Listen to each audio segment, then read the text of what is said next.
विद्यार्थ्यांनी जो धसका घेतला, कारण का हा प्रश्न त्यांच्या आयुष्याचा आहे, त्यांच्या करिअरचा आहे. अशा वेळेला कमीत कमी 22 विद्यार्थ्यांनी आत्महत्या केलेली आहे. का तर त्यांना त्यांचा धक्का बसला की आपली परीक्षा केलेली आहे, आपल्या परीक्षा आपण मेहनत केली आहे, आता परत पुन्हा या पेपर नवीन करेल तो आणखी आपल्याला मेहनत करावी लागणार आणि त्याच्यामध्ये काय येणार लागेल काही सांगता येत नाही. म्हणून आपल्या आई वडिलांचं आपल्या कुटुंबियांचं आपण खर्च मोफत घालवतोय आणि काही लोकांची तशी परिस्थिती पण नाही आर्थिक की ते वारंवार परीक्षा देऊ शकतील. तर ह्याचा निषेध म्हणून आज आपण मोर्चा काढलेला आहे, आपण निषेध आंदोलन केलेलं आहे.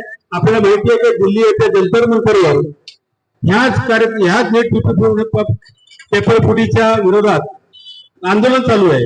विद्यार्थी लाखोच्या संख्येमध्ये